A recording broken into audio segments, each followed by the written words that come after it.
4 toxic habits that destroy respect and relationships. Insights from Stoic philosophy. We've all heard the phrase, actions speak louder than words. Yet, when it comes to our daily habits, we often underestimate how much they shape the way others perceive us.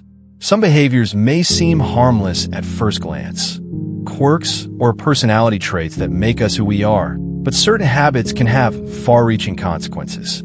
They can erode trust, damage relationships, and leave others questioning your integrity. In this article, we'll explore 4 toxic habits that can make people lose respect for you. These aren't just minor annoyances. They strike at the very core of human interaction. Whether in personal friendships, romantic relationships, or professional settings, these habits can turn promising connections into strained or broken ones. But don't worry, this isn't about shaming or blaming. Instead, we'll take an honest look at these behaviors, share real-life stories, including some painful lessons I've learned, and provide practical solutions inspired by Stoic philosophy. Stoicism, an ancient school of thought founded in Greece over 2,000 years ago, offers timeless wisdom for living a virtuous and fulfilling life. It's not just about enduring hardships with a stiff upper lip. It's about cultivating inner peace, resilience, and integrity. The Stoics believe that true happiness comes from within and that external circumstances should never dictate our sense of self-worth. By applying their teachings, we can transform destructive habits into opportunities for growth and build stronger, more meaningful relationships. So grab a cup of coffee, settle into your favorite chair, and let's dive deep into these 4 toxic habits and how you can overcome them to live a life full of dignity and respect. Habit number 1, gossiping, the silent killer of trust. Let's get real for a moment. Gossiping is one of those habits that almost everyone indulges in, but no one wants to admit to. It's easy to fall into the trap of thinking it's just harmless chatter, or everyone does it. But here's the truth. Gossiping is anything but harmless. It's a corrosive habit that poisons trust, creates division, and damages reputations. And yes, I'm speaking from experience. I used to be a chronic gossip. A painful lesson from college. When I was in college, gossiping wasn't just a pastime. It was practically a sport. My friends and I would sit around for hours dissecting every little detail of other people's lives. At first, it felt fun, like we were part of some exclusive club sharing inside jokes and secrets. But looking back, I realized how toxic it really was. One incident stands out vividly in my mind. There was a girl in our group. Let's call her Emily. She was quirky, introverted, and didn't always fit in with the rest of us. One day, I stumbled upon a piece of information. Emily had a crush on a guy who was, frankly, way out of her league. Instead of keeping this private, I shared it with my friends. What started as a whispered conversation quickly spiraled out of control. The story spread like wildfire through our social circle until, inevitably, Emily found out. The look on her face when she realized her personal feelings had become public fodder still haunts me. She stopped coming around, and eventually, she left the group entirely. At the time, I tried to brush it off, telling myself it wasn't a big deal. But deep down, I knew I'd crossed a line. I had betrayed her trust, and there was no going back. The workplace wake-up call. Years later, I found myself repeating the same mistake in a professional setting. Early in my career, I worked closely with a colleague, let's call him John, who was incredibly diligent but kept mostly to himself. One day, I overheard through the grapevine that John was dealing with a serious health issue. Instead of respecting his privacy, I shared the information with a few colleagues, thinking it would spark an interesting conversation. Of course, John found out. He confronted me, not angrily, but with a look of deep hurt and disappointment. He told me he had trusted me with that information, believing I would keep it confidential. From that day forward, our working relationship was never the same. I had lost his respect, and it was entirely my fault. What the Stoics teach us about gossip. The Stoics, particularly Epictetus, emphasize the importance of focusing on our own character and actions rather than meddling in the affairs of others. As Epictetus famously said, keep silence for the most part, and speak only when you must, and then briefly. Gossiping doesn't just waste time, it poisons the well of trust. When you engage in gossip, people start to wonder what you say about them behind their backs. It creates an environment of suspicion and betrayal. Instead of tearing others down with negative talk, focus on uplifting and constructive conversations. Build people up instead of tearing them apart. Remember, if someone is willing to gossip to you, they're just as likely to gossip about you. Choose your words wisely and prioritize respect and integrity in every interaction. Habit number 2, being unreliable. Broken promises, broken trust. Reliability is the foundation of any relationship, whether personal or professional. If people can't count on you, they'll quickly lose respect for you. Unfortunately, I learned this lesson the hard way during my early 20s, a period when I was notorious for being flaky. The birthday party that changed everything. I had a close friend named Sarah who threw a birthday party after weeks of meticulous planning. She organized every detail, from decorations to catering, and invited all her closest friends. Naturally, I promised I'd be there. But on the day of the event, I got caught up in something else and decided not to go. Worse still, I didn't even bother to let her know until hours after the party had started. When I finally called her, I could hear the disappointment in her voice. She didn't say much, but I knew I'd let her down. Our friendship was never quite the same after that. She stopped inviting me to things, and we drifted apart. Being unreliable tells people that your word means nothing. If you say you'll do something, do it. If you promise to be somewhere, be there.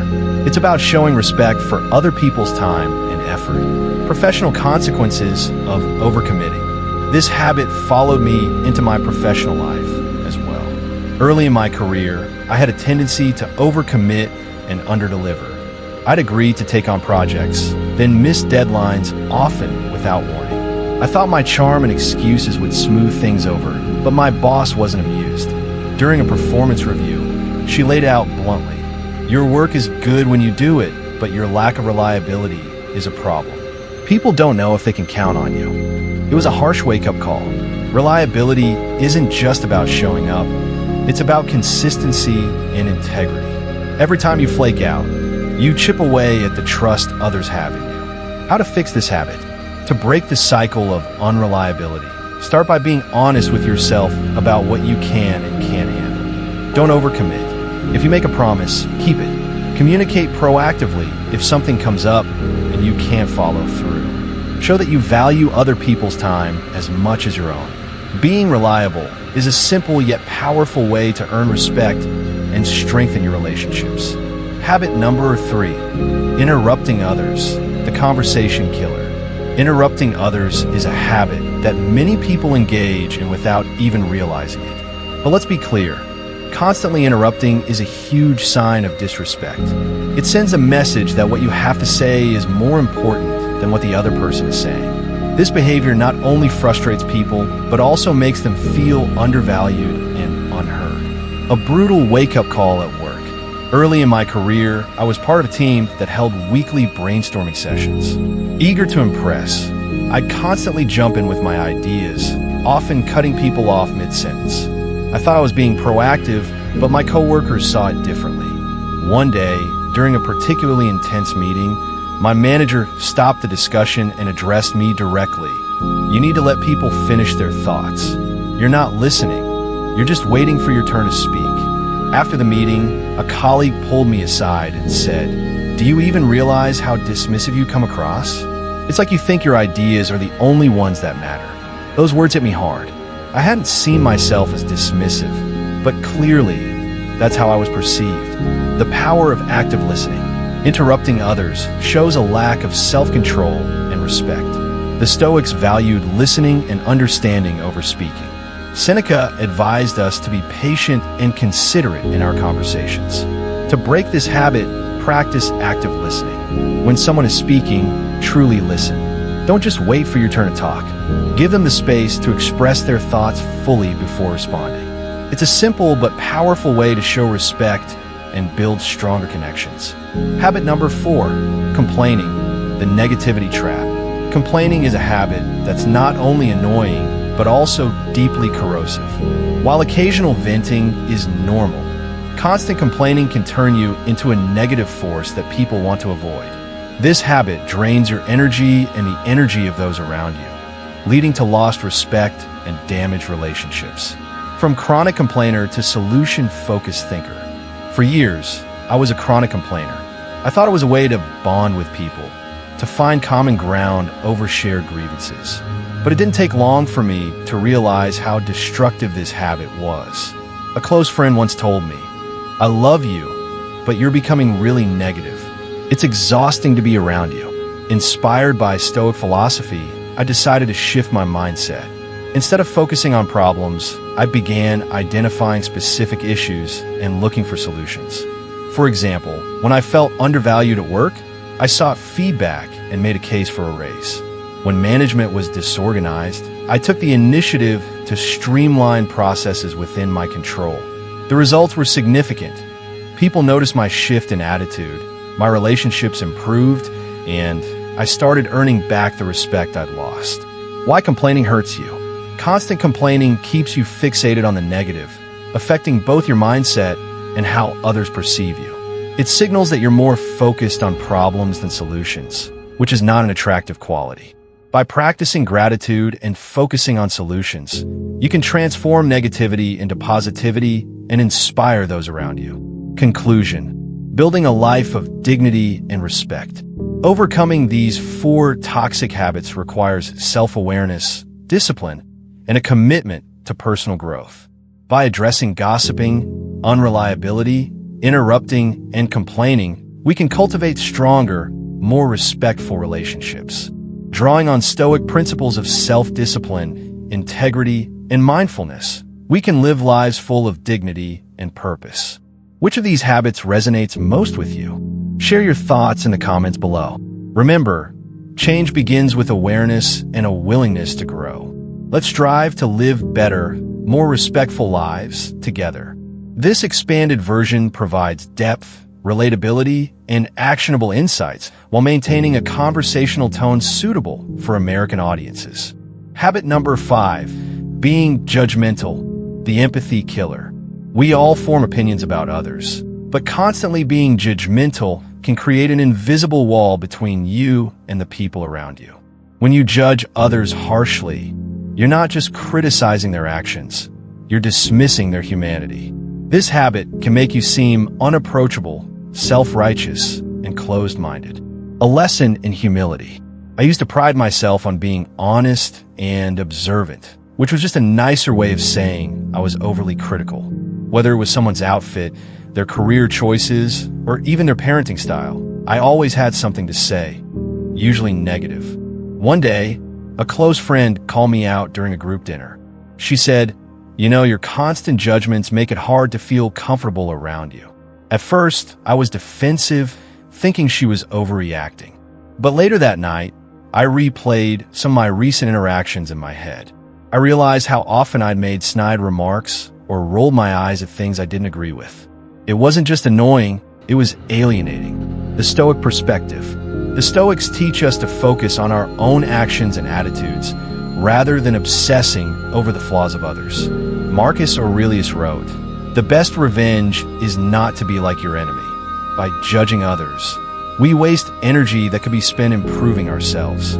Instead of critiquing, try practicing empathy. Ask yourself, what might this person be going through that I don't see? Habit number 6, neglecting self-care, the silent resentment builder.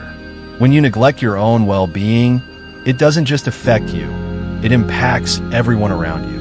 Burnout, exhaustion, and poor mental health can lead to irritability, short tempers, and even passive-aggressive behavior.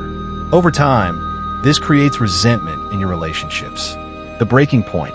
For years, I prided myself on being a yes person. I took on every task at work, stayed late to help friends, and never said no to family requests.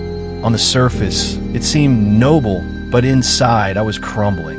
I became irritable, snapping at loved ones for no reason. My partner finally confronted me, saying, "You're not the same person anymore. You're stretched too thin." It hit me then. By neglecting my own needs, I was unintentionally hurting those I cared about most. I started setting boundaries, prioritizing rest, and learning to say no when necessary. The change was transformative, not just for me, but for my relationships as well. Why self-care matters. The Stoics believed in taking care of both body and mind. Epictetus emphasized that we should treat ourselves with the same kindness we'd offer a friend. Self-care isn't selfish, it's essential. When you take care of yourself, you show up better for others. Habit number 7, avoiding accountability, the blame game. Few things erode respect faster than refusing to take responsibility for your actions. When something goes wrong, do you own up to it, or do you shift the blame onto others? This habit not only damages trust, but also signals immaturity. A costly mistake. Early in my career, I made a major error on a project that cost my team valuable time and resources. Instead of admitting my mistake, I tried to cover it up, blaming vague miscommunication and external factors. My manager saw right through it. During a private meeting, he said, "Owning your mistakes builds credibility. Dodging them destroys it." That conversation stuck with me. From then on, I vowed to face my errors head on, apologize sincerely, and learn from them. It wasn't easy, but earned me far more respect than any excuse ever could. Stoicism and responsibility. Marcus Aurelius reminds us, the chief task in life is simply this: to identify and separate matters so that I can say clearly to myself which are externals not under my control and which have to do with the choices I actually control. Taking accountability means focusing on what you can control, your actions and reactions, and owning them fully. Habit number 8, being inconsistent, the trust breaker. Inconsistency sends mixed signals and makes it impossible for others to rely on you. Whether it's fluctuating moods, unpredictable behavior, or shifting priorities, inconsistency leaves people feeling uneasy and uncertain. A friend who couldn't count on me. There was a period in my life when I was all over the place emotionally. One week, I'd be upbeat and supportive. The next, I'd withdraw completely without explanation. A dear friend finally sat me down and said, "I never know which version of you I'm going to get." It's exhausting. Her honesty forced me to reflect on my behavior. I realized that my inconsistency stemmed from unresolved personal issues. Once I addressed those, I became more reliable, not just in my mood, but in my commitments and communication. Building consistency. Consistency requires self-awareness and discipline. As Seneca advised, our plans miscarry because they have no aim. When man does not know what harbor he is making for, no wind is the right wind. Set clear goals for yourself and stick to them. Show up the same way every day and watch how trust grows. Habit number 9, overreacting, the drama magnet. Losing your cool over minor inconveniences not only disrupts harmony, but also makes you appear emotionally unstable. Overreactions turn small problems into big dramas, draining the patience of those around you. The traffic incident. One morning, I was stuck in traffic, running late for an important meeting. Frustrated, I honked repeatedly, cursed loudly, and even yelled at another driver who cut me off. Later that day, a colleague mentioned, "You seemed really stressed earlier. Is everything okay?" Her comment made me realize how my reaction had overshadowed the actual issue, a minor delay. Cultivating emotional control. The Stoics viewed emotions as natural, but cautioned against letting them dictate behavior. Epictetus said, "It's not what happens to you, but how you react to it that matters." Practice pausing before reacting. Take deep breaths, assess the situation, and respond thoughtfully instead of impulsively. Habit number 10, comparing yourself to others, the confidence killer. Constantly comparing yourself to others is a surefire way to undermine your self-worth and alienate those around you. Envy breeds bitterness, while admiration turns into resentment if left unchecked. The social media trap. During a particularly low point in my life, I found myself scrolling endlessly through social media, comparing my behind the scenes to everyone else's highlight reels. I envied their vacations, promotions, and seemingly perfect lives. My dissatisfaction spilled into conversations where I'd subtly hint at my own struggles to gain sympathy. Eventually, a friend confronted me. You're so focused on what others have that you're missing all the great things in your own life. Her words woke me up. I deleted social media apps for a month and refocused on gratitude. The shift was profound. Focusing on your own path. Marcus Aurelius wisely noted, "Do not waste what remains of your life in speculating about your neighbors." Comparison steals joy and distracts you from your unique journey. Celebrate other successes, but remember, your path is yours alone. These 6 additional habits, being judgmental, neglecting self-care, avoiding accountability, being inconsistent, overreacting, and comparing yourself to others, are equally damaging to relationships and personal growth. By addressing these behaviors with Stoic principles, you can cultivate a life of integrity, respect, and fulfillment.